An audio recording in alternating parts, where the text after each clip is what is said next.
Welcome back, fellow armchair generals. This is Gamer1745 here with my continuing playthrough of Hearts of Iron 4 with Black Ice, and of course we're playing as Japan this series. I hope you will enjoy it. And I just want to ask you up front, well, I don't know where everyone else is. Maybe some of them were coming in and out. Brit's talking to the patriotic Brit on chat. If you would, those watching on YouTube, if you would just do me a really big favor and some basic recent, YouTube is offering a new beta studio behind the scenes stuff, so I'm seeing a little better where some of the traffic's coming from. It would really help out if you would right now hit that like button and make a comment. Just say hi, if nothing else. I'll say hi back to you or something like that if you don't have anything particular to say.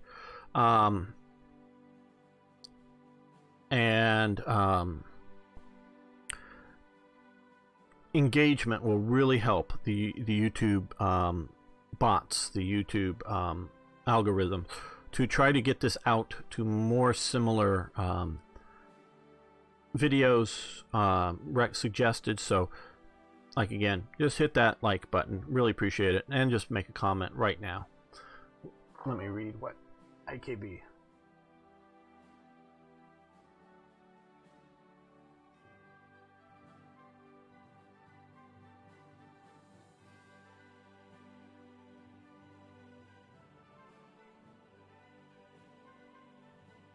Yeah, I hear what you're saying about the road transporters and such, but right now, well, in my last Polish game, just as Poland was being defeated, Yugoslavia came into the war. And when Yugoslavia joined the war, or joined my faction, I got to see what was on the German border. Absolutely nothing. But before, and there was Yugoslav units on the German border. But before the Yugoslav units could move into Germany, Germany was able to strategically redeploy units to the Yugoslav border. Now, I know the AI well enough to know that it didn't just have a garrison in Vienna, a garrison up in Graz, and a garrison over in Salzburg, and those got rushed locally to the front. They grabbed units either from the Polish front, or maybe they had units on the French front, and shifted them so fast down here that it's just way too fast. Now, I think part of the reason it's much, much faster than in Hearts of Iron 3. And this is part of what is making the difference between Hearts of Iron 3 and Hearts of Iron 4. Part of it, I think, it comes from some of the playtesters and some of the players. Because if you look at Daniel's stuff, he does have a YouTube channel, does very, very well. And he is one of the best players of Hearts of Iron 4. And you can look at the way he plays, and it's a very fast-moving game. And also, they think economically, meaning people's popularity, they think that Hearts of Iron 3 plays too slowly, takes too long to play. And so they're trying to speed things up. And I think by being able to go rush troops around, it helps the player deal with stuff. Instead of having to plan and get your troops onto the border to get ready for an invasion, you just zip them there and zip them around and zip them across the country, and it happens really fast. I also think this has to do with the AI as well, as the AI doesn't understand strategic depth, doesn't understand that the mere fact that Belgium is no threat to us doesn't mean that Germany isn't a threat through Belgium. It doesn't understand the idea that you need to garrison the Belgian-French border because Germany could come through it, or through the Luxembourg border or something else. like that.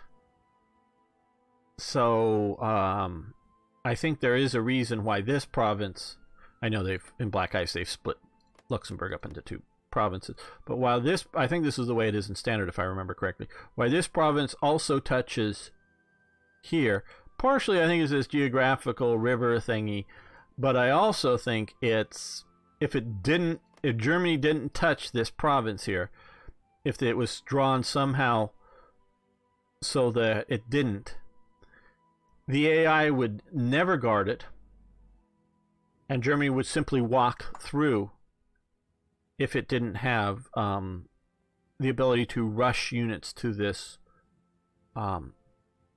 province. So I think it's a combination of things. So I think it's too easy to strategically move stuff as it is now. I get some of your point about infrastructure. Where I would have infrastructure affect things is in regular movement. Oh, maybe I read your thing wrong here. I'm trying to sort of reread.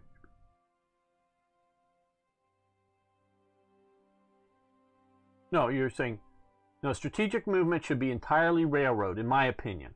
Should be entirely railroad. And regular infrastructure should affect movement capabilities for regular movement. Also should affect regular movement is, of course, terrain. Is it mountainous or is it, plains? That should affect things. But the mere fact that this is mountainous, but this has such low infrastructure, should mean that you move through much more slowly. Much more slowly. Remember talking to a guy who was living in Sierra Leone, and let me just say, it was something like from where he lived, where he lived at, he was involved, I think it was an aluminum plant or something. I forget what it was, but he was an American living down in Sierra Leone for commercial reasons. But it was like 60 miles to Freetown or wherever the main sort of next big city. But it would literally take him a day or more, and I mean like almost like a 24-hour period or all day, to go those 60 miles on the condition of the roads. Where in California, if you're not in the middle of a traffic jam, I have to put that caveat there, you can go 60 miles in a little less than an hour, because you can do a lot of it at 75 miles an hour. So what takes him 12 plus hours, and for a day, we do it in a lot less. So, or maybe even a couple of days. I don't remember exactly. It was 30, 40 years ago when I was talking to him. But infrastructure levels, even though there was a road, even though it was paved at one point, it was still now incredibly slow to go along it. So infrastructure levels should be tied to moving regular units, whether they be armor units or whether they be infantry units, and railroads would be for strategic movement. Both would affect supply levels, though, the ability to supply. What would keep Africa from having as large of armies as they do would be really, if done right, would be the lack of railroads and the limited infrastructure would keep the size and number of units down dramatically in a lot of these places. And would be why Japan can't push too far into China, because they would have to control the railroads and not just conquer them, but occupy them to keep them from partisan type operations on them from breaking down. And the ability of China to focus a few units to control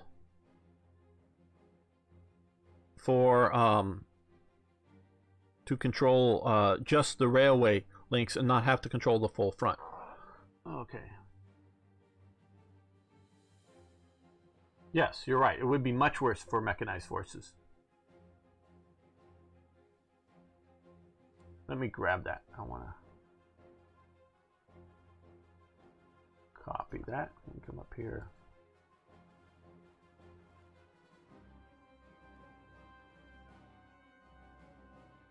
going to save that to read later.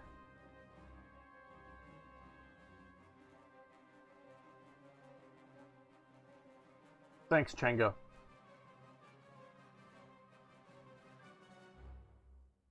Yes, you're very right, Britt. That would be a very big help with some of that stuff. And that is why, and now, if you haven't noticed already, Hearts of Iron, and I've only played Hearts of Iron 3 and Hearts of Iron 4, so if it's different in the earlier games, I don't know. But they're very European-centric.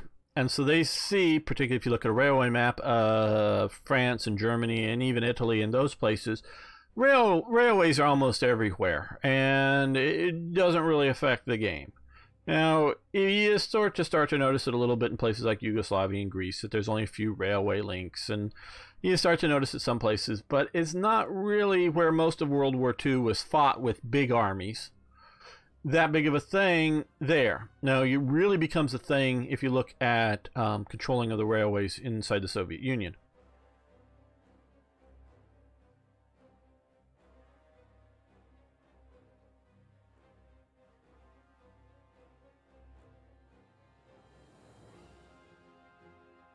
You're absolutely right. They did use lots and lots of horses. So, horses just aren't cool in photographs. That's why we don't see it a lot. But, so railways really affected what was going on in the Soviet Union much more than it does in these games. And those of you who have been watching my Hearts of Iron 3 series and me pushing out into here with units could not have happened the way it's happening. It would have happened along the railways, and I would be pushing out along those railways, and they would be able to, if you remember, I ran into a bunch of Red Army mechanized and tank divisions somewhere around here that stopped actually broke some of my divisions. And I had to sort of cut them off and bring up some more stuff. But had they been able to sit on the railways, would have stopped my pushing deeper into the Soviet Union. So railways really affected things heavily, and very heavily outside of Central and Western Europe. Let's get back to this. Okay, Paris Universal Exhibition. Well, it's a European success, maybe not global. Okay, tank, infantry, and artillery coordination, and promote rivalry between the big two. Good. So now we can come here. We haven't really been doing any of these since most of these test the Soviets. Don't know that we really need to do that. Improve working conditions. Those don't seem to be factory good output. I don't want to change that. We have enough stability, and we're, well, maybe not as much as I thought. I don't know. Well, maybe we should do some of these down here. But demand in China, no, that's here. So we can see here we're now down to 3 rolling barrage, aircraft, artillery observation, and telephone communications that we need to achieve through research. So let's make sure, and this is the one I thought we weren't doing, so we're going to get that. But before we do that, we are also, oh, we're not doing artillery either. We need to get artillery going. So 142, 70. Okay, this will probably take longer, so we need to do it first. And now, okay, form state research. Oh, we want the research slot. I'm willing to delay patient China. I still have the anticipation of going through China fast, so which may not be as interesting to you now that I don't think we need to start it, though we are now. Let's look here. Okay, okay, we've gotten through. We're going to deploy these guys. I know they're only partway trained, but we're going to use China as our training ground.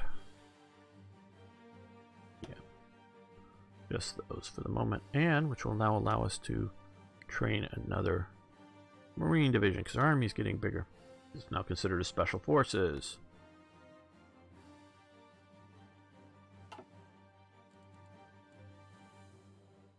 Yeah, that's looking pretty good.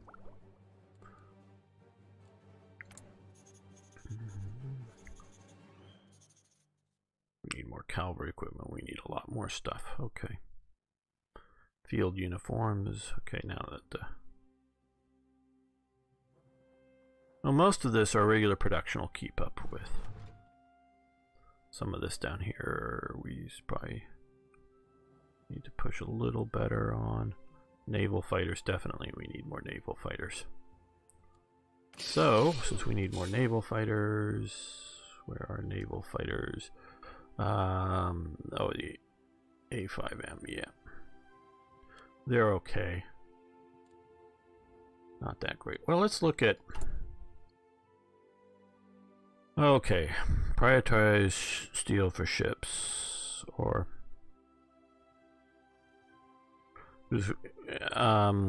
my understanding, we only get one of these.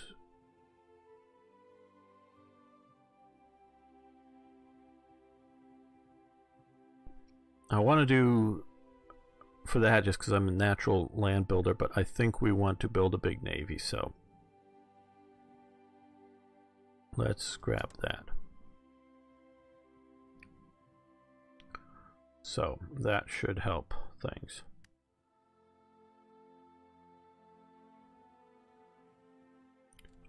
It should be helping with getting these guys done.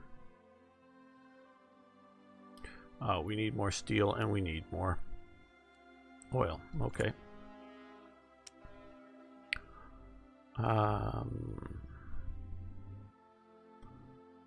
Steel. Who do we want to get steel from? We've already basically plundering Manchukuo.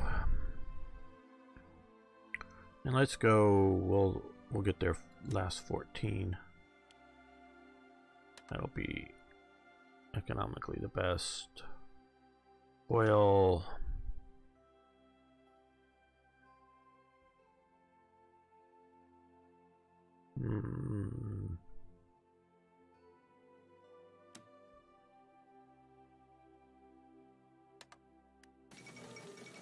Amelia Earhart disappears. Looks like the historical thing's coming. Ah, sorry, let's see.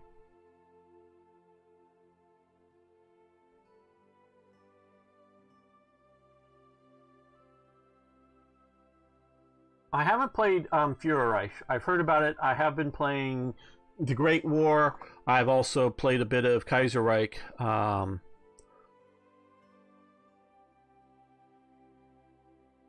haven't heard of Red World yet. I'm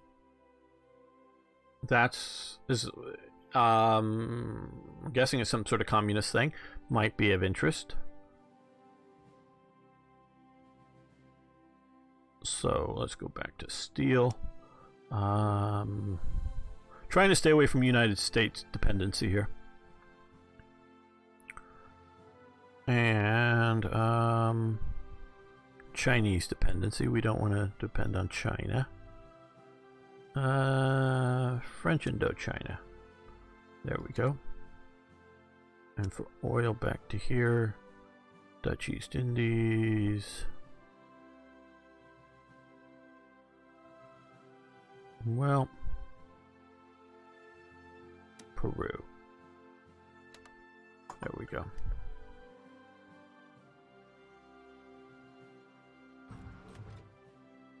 Okay, interesting idea, maybe. I'll at least see if I can find the mod and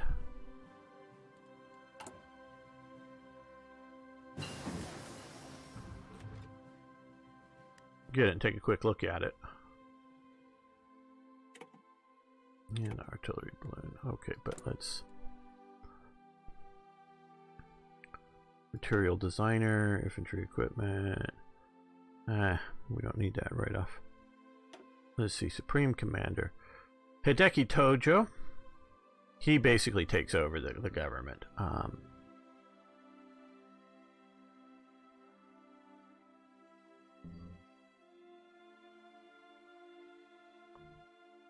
Division organization. Wow, he looks like a negative. How interesting. Wonder why it's so negative for Tojo as Supreme Commander. That's interesting. Division attrition is more. Division attack is more, which is good, but Division defense down. This is very offensive and very army centric. That's very navy centric. Well, oh no, this is also division organization up by 3%.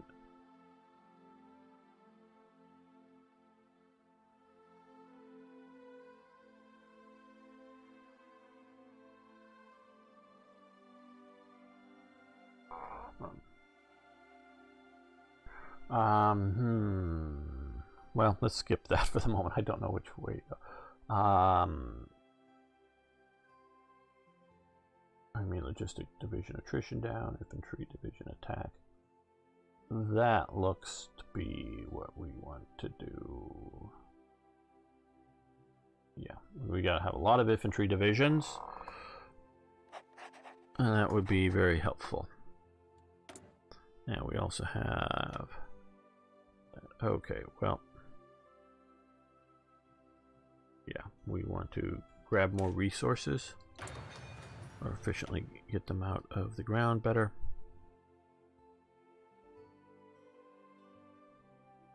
And we want to have more skills and training, so we'll do that.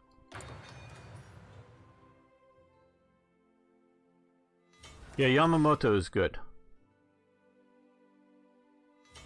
I'm sort of what I'm thinking of. Like I say, I haven't made up my mind there yet by any means. What I'm thinking of is going with an Army Supreme Commander and then switching over to Yamamoto when we get ready to take on America with fleet operations. That's what I'm thinking of doing, but doesn't mean that that's going to work out. Okay, let's build a couple of these guys. These will build faster than the standard, and they should hopefully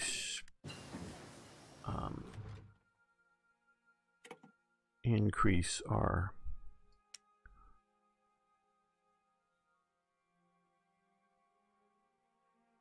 fighter production. Okay. Okay. Fast BBs. I need to get in the time to doing some more research for some of this. Okay. Battleships are good.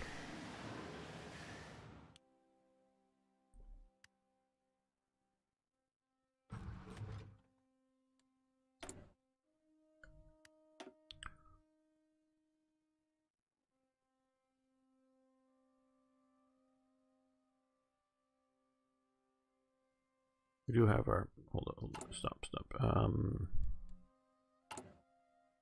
Yeah, naval. Okay, good. I know it's mostly focused on carrier research, but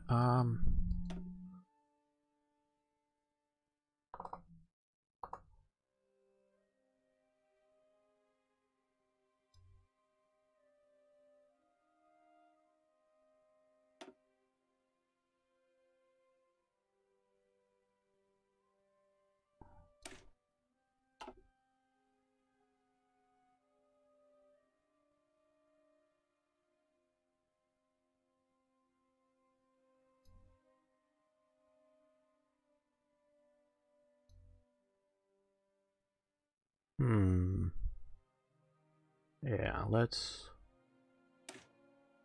improve our destroyers.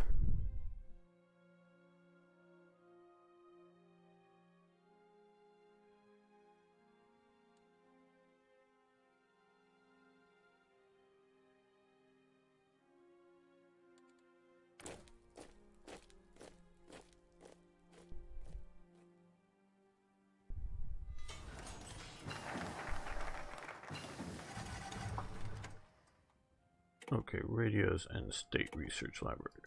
Okay, lots of stuff. So now we've got this, which is good. Artillery is nice, but we're going to come over here and expand the shipyards. And for research, we're not yet at 38. See, 37. I think, yeah, let's get this going. Be a while. We like our flying boats. and I think that's going to sort of be it for the moment. Naval doctrines. We should start pushing down this carrier primacy. Submarine operations. Let's start with submarine operations. We'll get some of that pushed down. And this is the new slot, I guess. Not really. I mean, we could research that, but I think it's more important just to have a tank, you know, medium tank, than trying to have a good medium tank.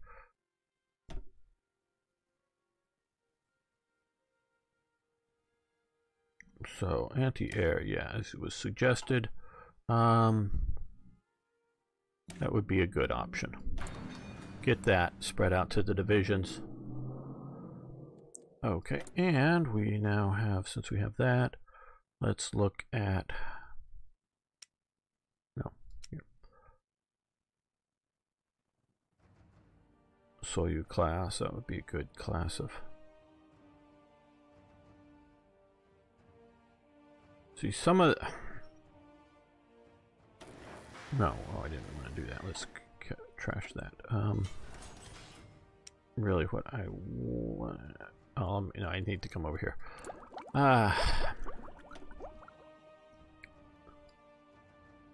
Here. This is what I was looking for. Okay. Well, range is important, but you want to pair speed, proper speed of vessels with other vessels. So this is max speed 24 knots. That's fairly slow. Whereas here we're up at 30 knots. Now, not that you can't have both in the same group. It is better to put them with similar. Now come over here. This is what we wanted to look at. Here, max speeds, we're up at 34 knots here for a Soyuz class carrier. We're over here. We're looking at 28, so that's much slower, but still faster than a lot of Hiru. 34, so that's fast. So we're going to want to pair those with some fast vessels. We're here 27, so these, they're not going very fast, but here we, like I say, we got 30, so we're almost up to that speed to be able to fight and avoid things. Let's look at this. Max speed's over here, 31. Okay, so that's almost up there, and the light cruiser, max speed 35. Okay, so we want some of those with light cruisers, and I presume the destroyers are going to be, yeah, plenty fast enough. So that's why I'm building the some fast battleships. We'll probably may also build some of these too, but to be able to pair them with some carriers without slowing them down too much.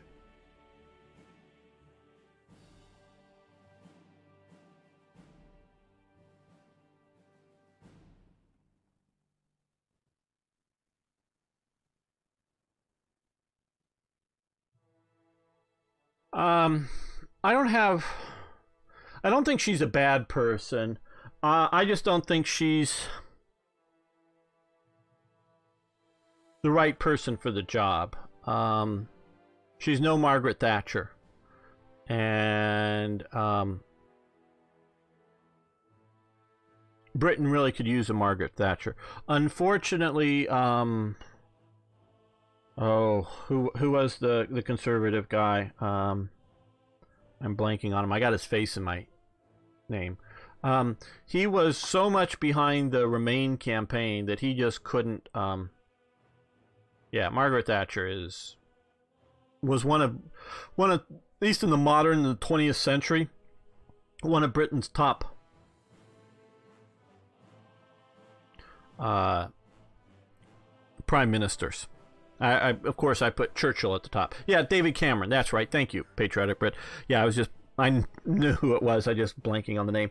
I think David Cameron, but I don't, I know British politics a little bit, and shall we say, I know British politics more than 99.9% of Americans do, better than that, because most Americans, don't even know who Theresa May is. but I'm no expert, really expert on British politics. I don't know if Cameron really could have shifted gears to, okay, you all said out, and gone for it, and just, I'm going to push the best out deal to get out of the EU as he can. I don't know if that really was a practical thing. I think had he been able to both philosophically and emotionally jump to leave and get out, and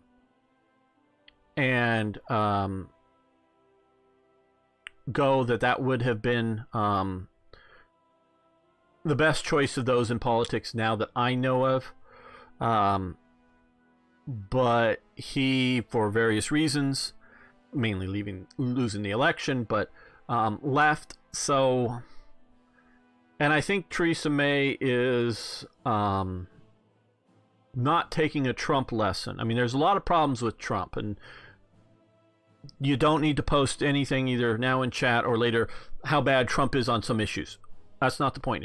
But the point is that Trump is the type of person that isn't going to let some bad leftist press make me shift my position, kind of thing. So you might not like Trump's positions on things, that's fine, but he has his viewpoint. If Theresa May had gone, we're doing the leave, we're getting out and holding the line and going sort of hard line on it, but she's trying, I think, this is from a rather outside observer thing, is trying to walk that line between the sort of leave and the Remain people, and sort of walk the middle line and satisfying neither, so not doing a good job. Now, I don't right offhand, I don't know who Mog is right offhand. That's something, am I just missing something there? Let me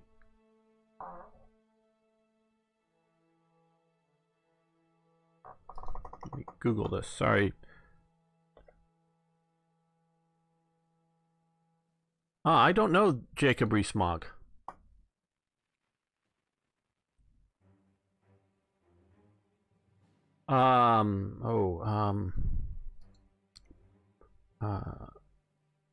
My favorite British politician,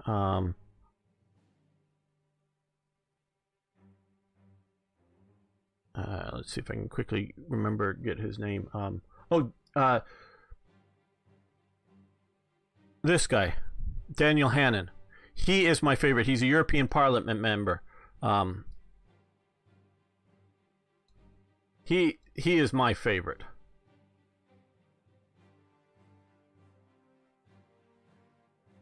He is very much my favorite. I think he would make a great... Now, he can't be in Prime Minister right now because he's just a European Parliament member, not a British Parliament member, but he would be my choice for Prime Minister. But no, I'll look into this Mog guy. I really hadn't heard of him before.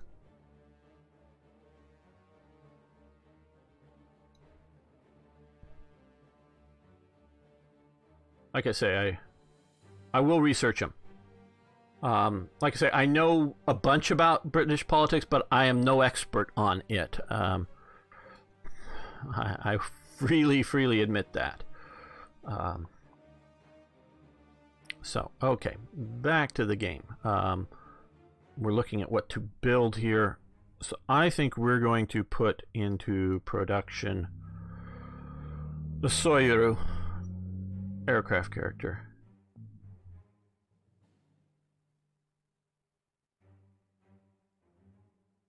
You're right.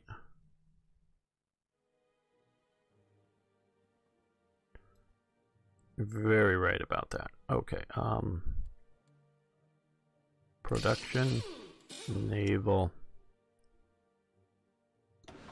Let's get one of these guys into production. Oh, and we need more steel. And I knew we would. That's why I was generals. Okay.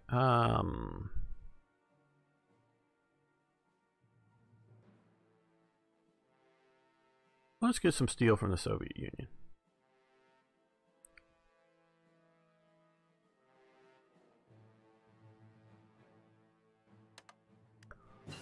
course, is eating into our factories.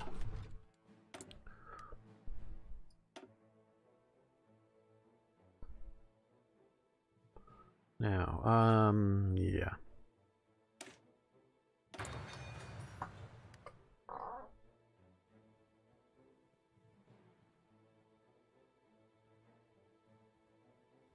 You're absolutely right about that, AKB. They did not want,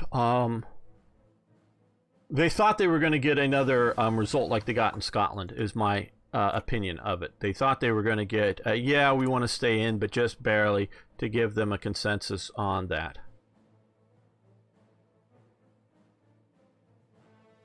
So, they didn't think it was going to win. At least that's my opinion of it. They did not think Leave was going to win. I remember watching all the election results at the time, and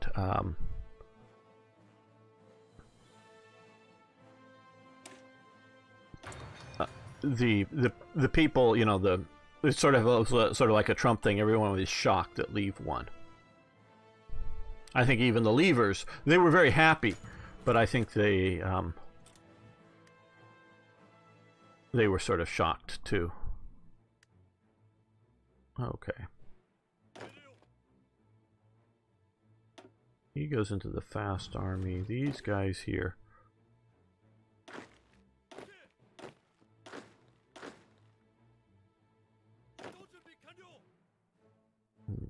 Okay. We'll go into this army. And let's select another general for him. No, not jungle rat. Infantry officer. There we go. That's good. And we'll assign him under him. And we will...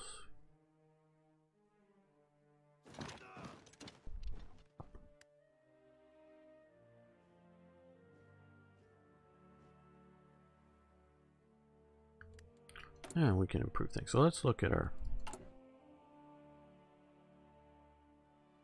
Develop Palu bauxite deposits. That is somewhere down here, I think.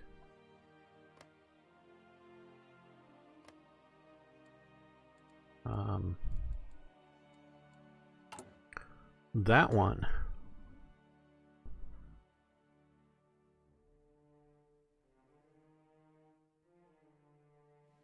Civilian factories use 3. Production in Palu.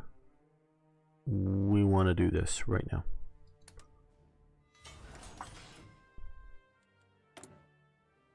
That will help out our aluminum.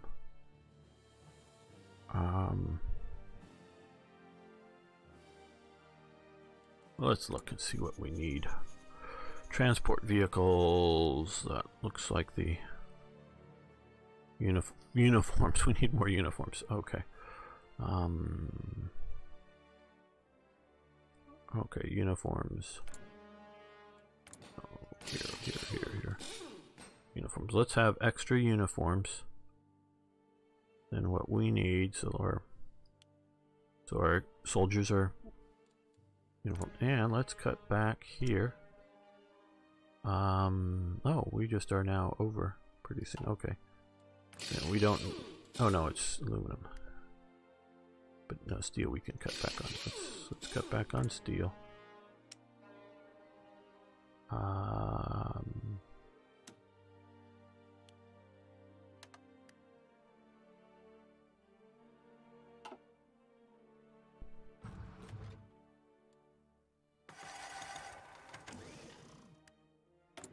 Yeah, well, let's also see what else we may want to do.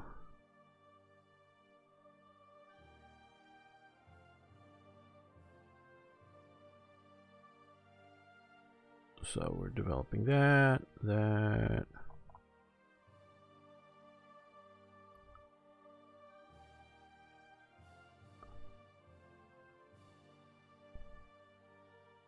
Well.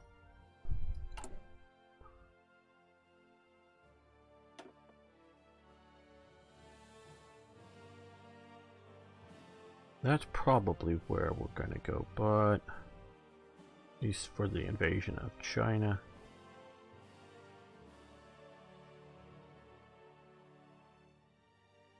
lot of good traits.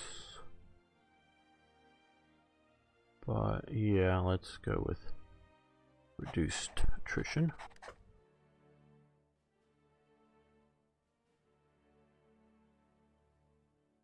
We're looking at 38, I think, is the current plan.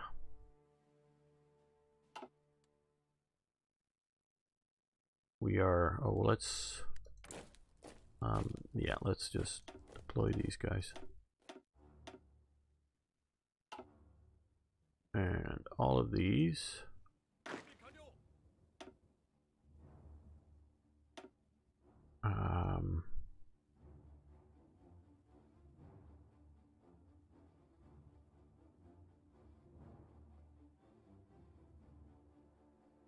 Oh, well, he'd make a better, maybe even better cavalry officer than we have. Gonna go rat.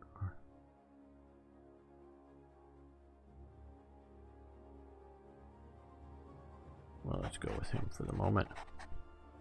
Now, it looks like we are... Oh, we don't want to do that.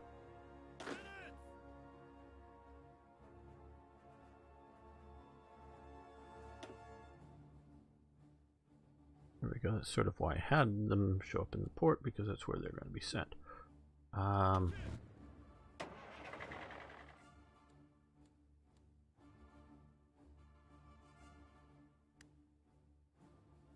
Here, let's do a little bit of...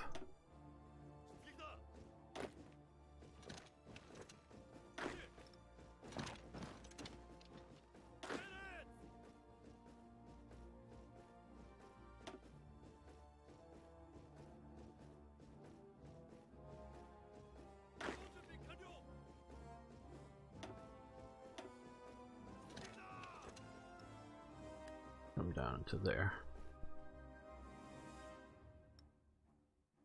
I know we will be moving forward in a bit. Okay. Okay, Germany proposes that we sign a pact to address the Comintern's goal of spreading communism worldwide, though the use of subversion and violence. By signing this pact, we agree to share intelligence on the communist threat and act in close cooperation against this menace. So we could join it or refuse. We're going to join it.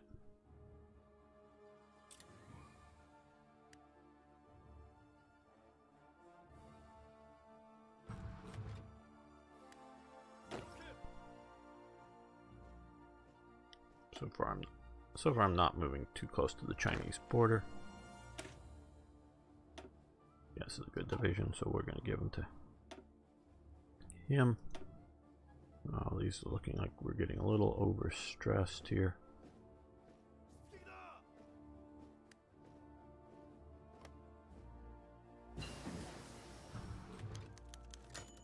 Okay, overview, specialized factories. We have more. And this is also part... Oh, pause. Bomber workshops. We want to do rolling barrage. We are getting closer and closer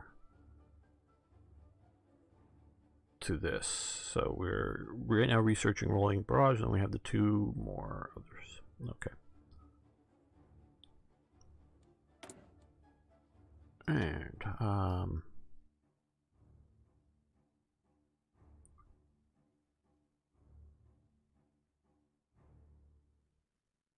well, that would push there, but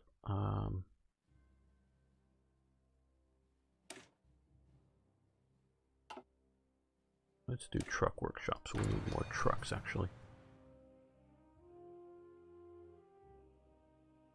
Yeah, I agree with you there, Django.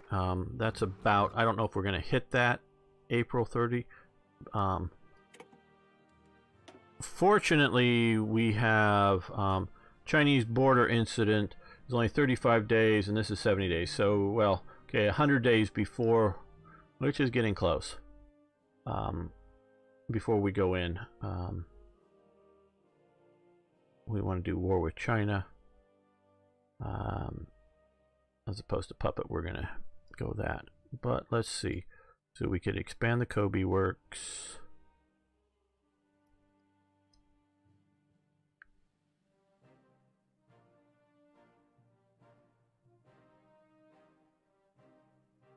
Armor research, yeah, this is, I think that's what we'll do. Yeah.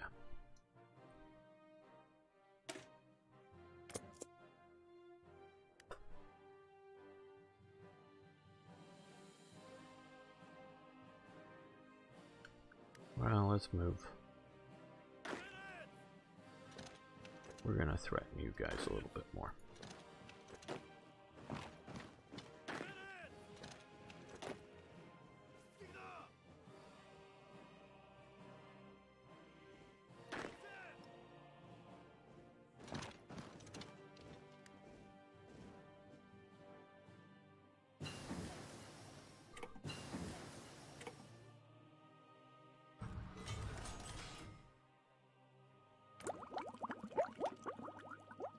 Okay, so we have that. We're not really going to look at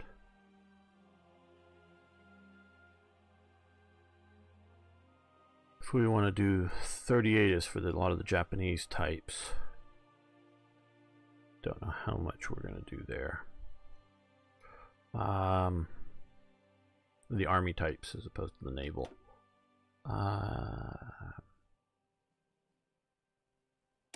You guys know how much I love the radar. And so let's see here.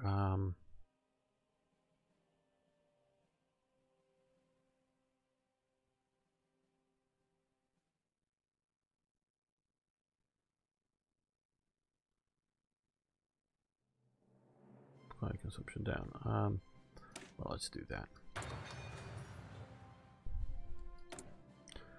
And because we're having to import more and more resources, let's do another one of those. You can see here we've been eating into our trade goods so much that we don't even have a full civil factory in production.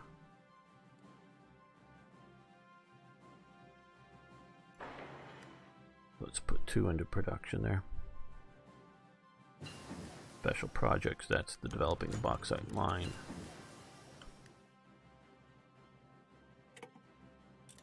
But once we really start hammering the aircraft, that will be useful.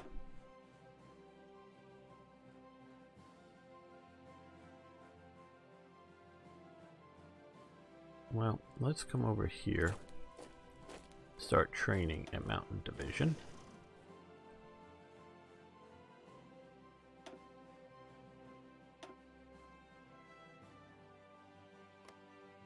And which will tell us missing equipment, mountain warfare equipment. Okay, not that I couldn't have guessed that, but we want to do that. And we will also let's drop down into here. Well, no. Let's look at our mountain warfare equipment. We still got to produce more uniforms, a lot of stuff. Mentioning that, we're going to, production is so far behind what we need. Let's get artillery workshops in production. And on this note, we're going to end the episode here. I want to thank you all for watching. Thank you for liking the videos. And if you haven't already, please subscribe to the channel. Follow me over on Twitch. And of course, please post questions, comments, suggestions, ideas, corrections. Love hearing from you. See you next time for more Hearts of Iron.